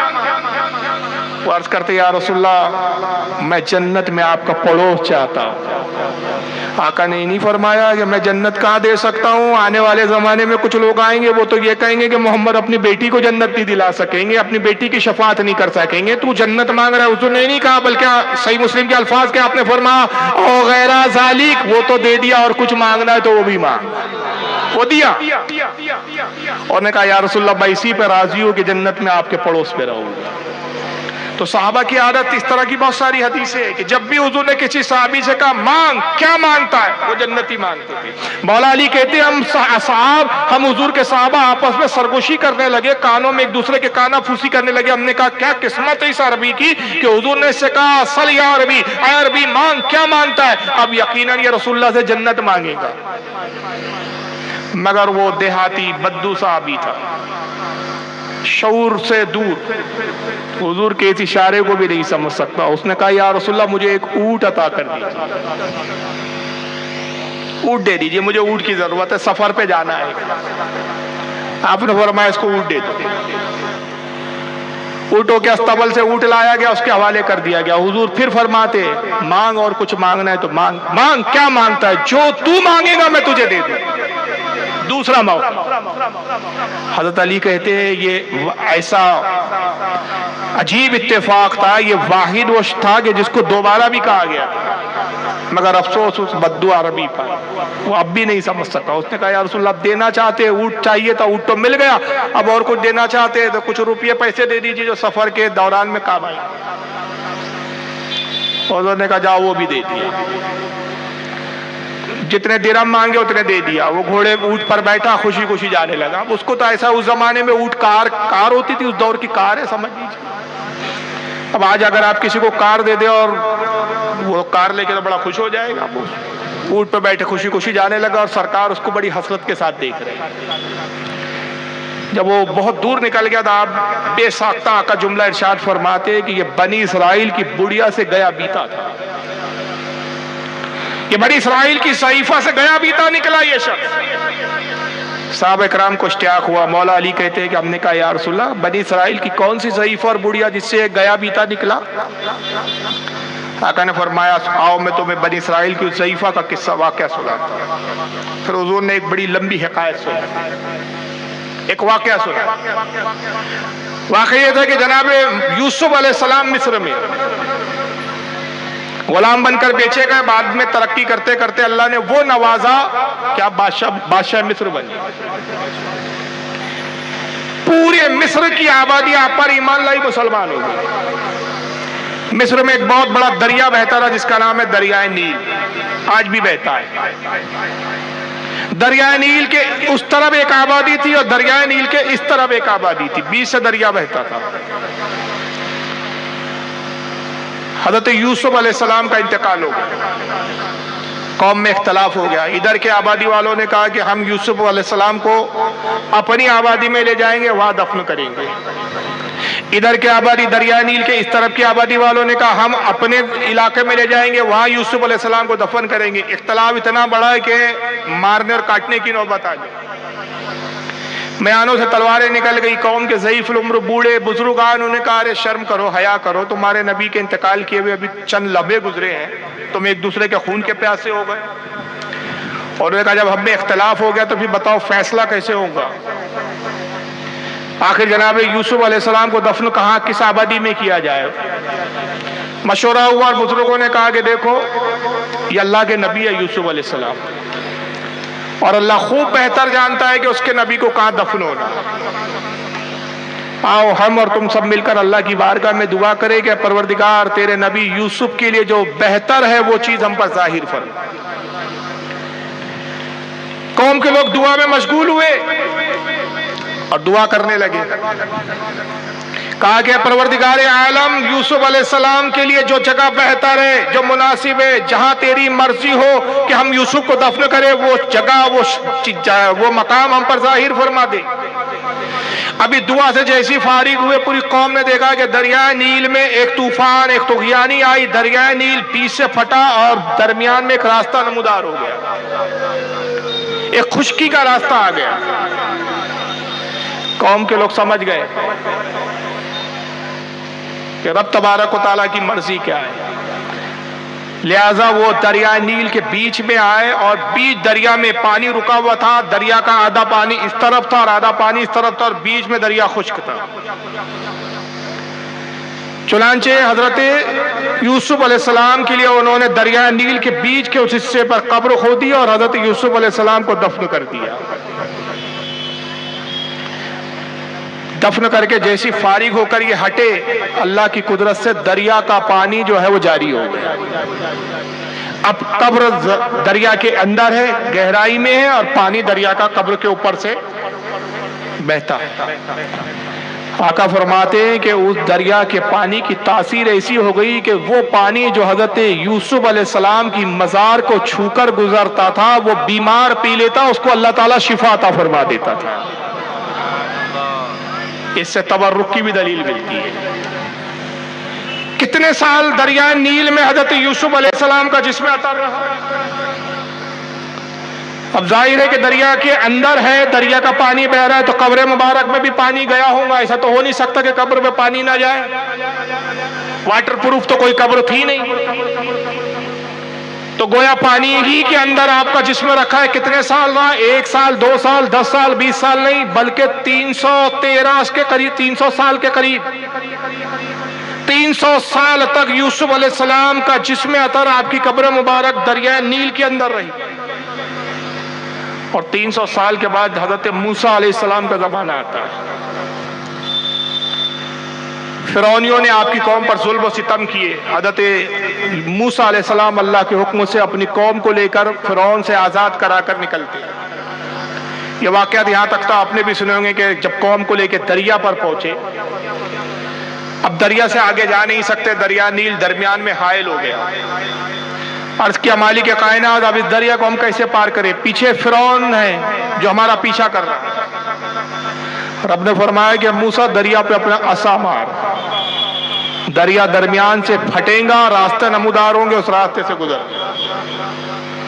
موسیٰ علیہ السلام نے جیسی ہی عصا اس دریا پر مارا، پانی پھٹا، راستہ نمودار ہوا۔ موسیٰ علیہ السلام اپنی قوم کو لے کے جب دریا میں اترے اور خشکی کے راستے سے گزرنے لگے، ابھی تھوڑے ہی دور پر آئے تھے کہ اللہ نے وحی بھیجی، اور وحی یہ بھیجی کہ اے موسیٰ، اسی راستے کے درمیان میں ہمارے نبی یوسف علیہ السلام کی قبر مبارک ہے، ہمارے نبی یوسف کی قبر کو کھودو، قبر کو آشکار کرو، قبر کو ظاہر کرو، اور جناب یوسف علیہ السلام کے جسم کو لے کر اپنے ساتھ لے جاؤ۔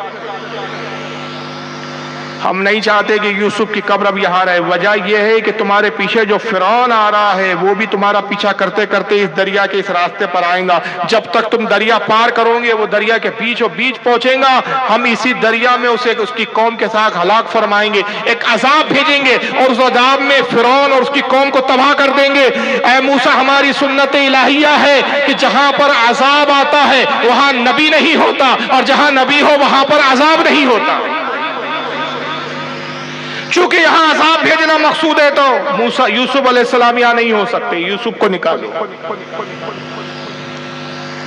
اب سب کچھ تو بتا دیا تھا، اللہ تعالیٰ نے یہ بھی بتایا کہ دریا کے درمیان میں قبر ہے، اور قبر کس کی ہے؟ یوسف علیہ السلام کی۔ یہ بھی اللہ نے بتا دیا کہ یوسف کی قبر کو نکالنا، کھولنا ہے، اور کھول کے یوسف کے جسم کو لے جانا ہے۔ یہ بھی بتا دیا کہ یہاں عذاب آنا ہے۔ اب بچا کیا تھا؟ صرف بولیے کیا بچا تھا؟ بچا یہ تھا کہ یہ بھی بتا دیا جاتا کہ یوسف علیہ السلام کی خاص جگہ قبر کی کون سی، وہ نہیں بتایا۔ اللہ سے عرض کی موسیٰ علیہ السلام نے، پروردگار وہ نشاندہی بھی تو بتا، وہ جگہ خاص بتا جہاں یوسف علیہ السلام دفن ہے، تاکہ ہم جلدی سے کھودے اور فوراً نکل پڑے، اس لیے کہ فرعون پیچھے ہے۔ اللہ کی حکمت، ایک سند قائم کرنی تھی رب تبارک و تعالیٰ کو، ایک دلیل قائم کرنی تھی خوش عقیدہ لوگوں کے لیے، انبیاء کا مقام بتانا تھا۔ ایک تو اس عقیدے کی بھی تصدیق تھی کہ یوسف علیہ السلام جو ہمارے نبی کے غلام ہیں، 300 سال ان کی قبر پانی میں رہی، پانی میں رہ کے ان کا جسم سلامت رہا، تو جب یوسف ہمارے نبی کے غلام 300 سال اپنی قبر میں ان کا جسم سلامت ہو سکتا ہے، تو ہمارے آقا صلی اللہ علیہ وسلم اپنی قبر میں سلامت نہیں ہوں گے؟ تو باطل عقیدہ نہیں ہے کہ کہا جائے کہ نبی مر کر مٹی میں مل گئے، معاذ اللہ۔ یہ اسلام کا عقیدہ نہیں ہے۔ یہ ایسی باتیں وہ لوگ کرتے ہیں جو تاریخ اور حدیثوں سے ناواقف ہیں، اس لیے عقیدے کو سدھارنا چاہیے ایسے لوگوں نے۔ کہ پروردگار وہ جگہ بتا، اللہ نے فرمایا کہ موسیٰ تیری قوم میں ایک بڑھیا ہے جس کی عمر 313 سال ہے، وہ اس جگہ کو جانتی ہے، اس سے پوچھ۔ اب یہ دوسری خود نہیں بتایا رب نے، نہ جبریل کو بھیجا کہ جبریل جا کے اس جگہ کی نشاندہی کرے۔ اللہ نے فرمایا موسیٰ تیری قوم میں ایک ضعیفہ، ایک بڑھیا ہے جس کی عمر 313 سال ہے، وہ اس قبر کے نشان کو جانتی ہے، اس سے پوچھ، وہ بتائی۔ آپ ایک بلند ٹیلے پہ کھڑے ہوئے اور آواز لگائی کہ میری قوم کہاں ہے، وہ میری قوم کی 313 سال کی ضعیفہ بڑھیا، اسے میری بارگاہ میں حاضر کیا جائے، میرے پاس لایا جائے۔ لکڑ چھکڑ پوتے ہو چکے تھے، اتنی بزرگ بڑھیا ہو چکی تھی، 313 سال کی عمر تھی اس کے پوتے لکڑ چھکڑ پوتے اس کو کھاٹ پر چل پھر نہیں سکتی تھی، اٹھ نہیں سکتی تھی، چل نہیں سکتی تھی۔ اب ظاہر 313 سال کی عمر ہوگی تو کیا حالت ہوگی اس کی آپ تصور کر سکتے ہیں۔ اس کو کھاٹ پہ کاندھے پہ اٹھا کر لے کر آتے اس ضعیفہ کو، لانے کے بعد موسیٰ علیہ السلام کی خدمت میں حاضر ہوئے۔ موسیٰ نے کہا کہ اے ضعیفہ، کیا تو جانتی ہے کہ یوسف علیہ السلام کی قبر کہاں ہے؟ کہا ہاں میں جانتی ہوں۔ کافی بتا تاکہ ہم وہ قبر کھودے، اور اللہ کا حکم ہے کہ ہم یوسف علیہ السلام کے جسم کو اپنے ساتھ لے جائیں۔ ضعیفہ بڑی چالاک تھی، ٹن ٹنا ٹن سنی تھی، ہو سکتا ہے ہمارے حسب و نسب کے اعتبار سے ہماری دادی رہی ہے، اور اسی کے اس عقیدے کی بنیاد پر ہمیں بھی یہ عقیدہ ملا۔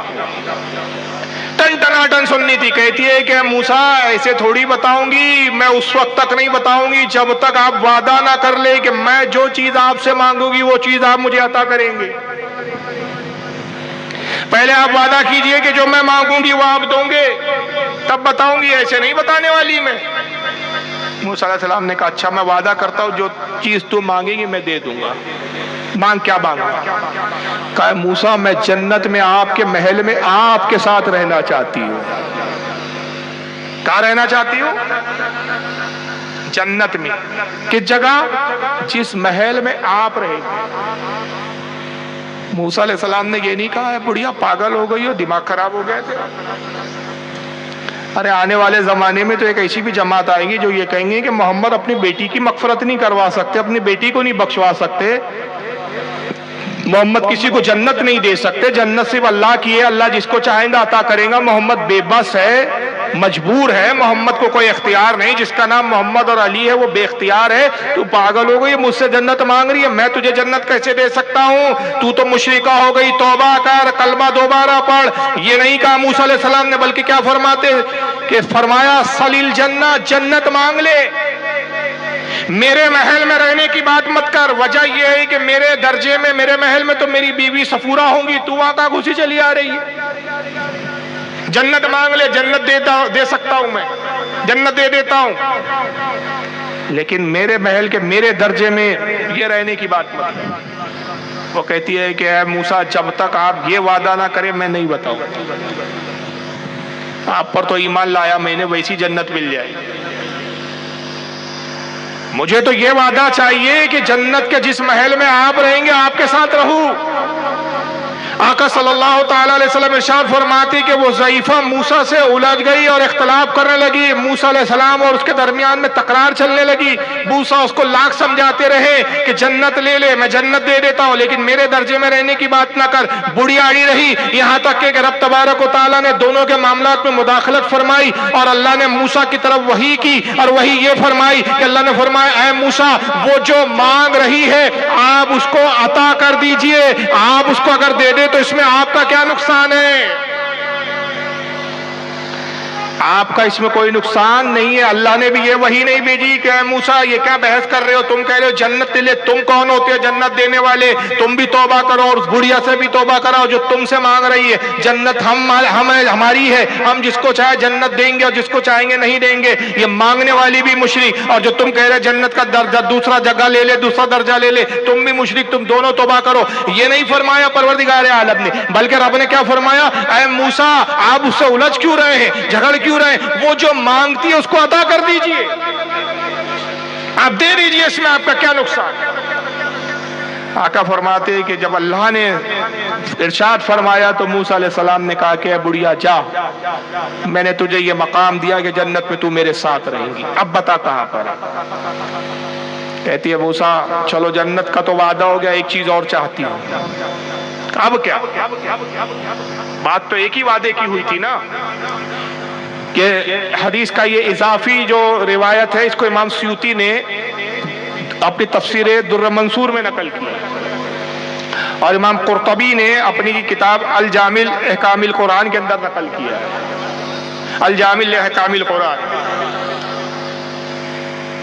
کا۔ بات تو ایک وعدے کی ہوئی تھی، بڑھیا اب کیا چاہیے؟ کہتی ہے کہ حضور یہ ضعیفی بڑھاپے سے میں تنگ آ گئی ہوں، میری جوانی بھی لوٹائیے، جوانی لوٹائیے۔ آپ نے کہا اچھا چل وہ بھی تجھے عطا کیا۔ موسیٰ علیہ السلام نے کچھ پڑھا اور اس کی طرف دم کیا، اور جب ہاتھ پھیرا، آقا فرماتے ہیں کہ موسیٰ کا اشارے سے ہاتھ کا پھیرنا تھا اور دم کرنا تھا، 33 سال اور 30 سال کی دوشیدہ اور نوجوان عورت کی شکل میں تبدیل ہو گئی، اور عمر بھی اتنی طویل پائی کہ بعد میں حضرت سلیمان علیہ السلام جو بعد میں آئے ان سے نکاح بھی ہوا، اور ان سے نکاح سے اولادیں بھی پیدا۔ تب بڑھیا نے بتایا کہ حضور یہ وہ جگہ ہے کہ جہاں پر یوسف علیہ السلام دفن ہے۔ وجہ یہ ہے کہ جب میں چھوٹی تھی میں اس مقام کو جانتی ہوں کہ یہ واقعہ میری نگاہوں کے سامنے گزرا تھا، مجھے آج بھی یاد ہے، میری اس وقت 13 سال کی عمر تھی، اور مجھے آج بھی وہ دریا نیل کا وہ حصہ خاص یاد ہے کہ میں نے نگاہوں سے اس کو اپنے ذہن میں رکھا تھا، اور جب تک اللہ نے مجھے طاقت دی میں چل پھر سکتی تھی، میں آتی تھی اور اس مقام پہ کھڑے ہو کے اس جگہ کو نہارتے رہتی تھی، اے اللہ کے نبی موسیٰ یہاں خدائی کیجئے کہ یہاں یوسف علیہ السلام کی قبر ہے۔ جب قبر کھودی گئی، یوسف علیہ السلام کا جسم ایسا تر و تازہ تھا جیسے ابھی ہی دفن کیا گیا ہے۔ پھر موسیٰ علیہ السلام انہیں اپنے ساتھ لے گئے اور دوسرے ایک مقام پر بیت المقدس پہ پھر حضرت یوسف کو دفن کیا۔ آقا صلی اللہ علیہ وسلم یہ واقعہ بیان کرتے اور اس کے بعد ارشاد فرماتے کہ لوگوں وہ بنی اسرائیل کی ضعیفہ کتنی ہوشیار اور عقل مند تھی کہ جب اس کے نبی نے اس سے قبر کا نشان پوچھا تو اس نے جنت کا مطالبہ کیا، اور یہ بدوز بنی اسرائیل کی ضعیفہ اور بوڑھیا سے کتنا گیا گزرا نکلا کہ میں اس سے خود بار بار کہتا تھا مانگ، کیا مانگتا ہے؟ اس نے اونٹ اور پیسے مانگے، خدا کی قسم اگر یہ مجھ سے یہ کہتا اے مصطفیٰ میں جنت میں آپ کے ساتھ آپ کے محل میں رہنا چاہتا ہوں، یہ درجہ اور مقام میں اس کو عطا کر دیتا، اور یہ جنت میں میرے مقام اور میرے درجے میں ہو۔ اب بھی کیا شک و شبہ، اور یہ حدیث میں ہے، قصے کہانیوں کی کتاب میں نہیں، اس کو امام طبرانی نے معجم الاوسط میں لکھا اور فرمایا اس کی سند بھی صحیح ہے۔ مستدرک الفردوس میں امام دہلوی نے لکھا ہے اس کو، امام قرطبی نے اپنی تفسیر قرآن میں لکھا ہے، امام سیوطی نے تفسیر در منصور میں لکھا ہے۔ میں نے بہت سارے حوالے دیے جو ابھی ذہن میں نہیں ہے اس وقت فی الحال میرے، میں نے متعدد کتابوں کے حوالے دیے، اور تمام محدثین نے اس پہ اتفاق کیا کہ حدیث بھی سند کے اعتبار سے حسن کے درجے پر ہے، صحیح حدیث ہے یہ۔ اِنَّا أَعْطَيْنَاكَ الْكَوْثَرَ، محبوب ہم نے آپ کو کثرت عطا کی، اتنا آپ کو دیا کہ آپ جو چاہے جس کو چاہے عطا فرمائے۔ حضرت قتادہ رضی اللہ تعالیٰ عنہ ایک صحابی ہے، جلیل قدر صحابی ہے، غزوہ احد میں جنگ کے اندر شریک ہے، اور بعد نے کہا یہ واقعہ غزوہ بدر کا ہے۔ ایک تیر دشمن کا سنسناتے ہوئے آتا ہے اور آپ کی آنکھ پر لگا اور آپ کی آنکھ کی پتلی باہر نکل گئی۔ یہ جو آنکھ کا حلقہ ہوتا ہے، جو آنکھ کا گوئلہ ہوتا ہے جس سے دیکھتا ہے آدمی وہ باہر آ گیا، ایک نس سے وہ لٹک رہا تھا۔ حضرت قتادہ علیہ السلام کو لڑنے میں دشواری ہوئی، آپ نے کیا کیا؟ اس آنکھ جو نس سے لٹک رہی تھی اس کو ہاتھ میں مٹھی میں پکڑا اور زور سے کھینچا اور توڑ لیا۔ اندازہ لگائیے کتنی تکلیف ہو رہی ہو، مگر جہاد کا جذبہ کیا ہوتا تھا صحابہ کرام کا، وہ درد اور اس تکلیف کو، اس کرب کو برداشت کر رہے، اس آگ کو پھینکا نہیں حضرت قتادہ نے۔ اب اس زمانے میں سائنس کی اتنی ترقی تو تھی نہیں، اتنے ہاسپٹل تو تھے نہیں کہ بھائی نکلی ہوئی آگ کو دوبارہ آپریشن سے صحیح کر دے، اور آج بھی اگر بہت زیادہ دیر ہو جائے تو دوبارہ وہ آگ لگائی نہیں جا سکتی۔ مگر صحابی کا عقیدہ دیکھیے حضرت قتادہ کا، اس آگ کو اپنی مٹھی میں رکھ لیا، آگ سے خون بہتا رہا، آپ تلوار چلاتے رہے، لڑتے رہے اور دشمن کو کاٹتے چھاٹتے، یہاں تک کہ آپ دشمن کو کاٹ کاٹ کے رستہ بناتے رہے اور حضور صلی اللہ تعالی وسلم کی خدمت پہ پہنچ گئے۔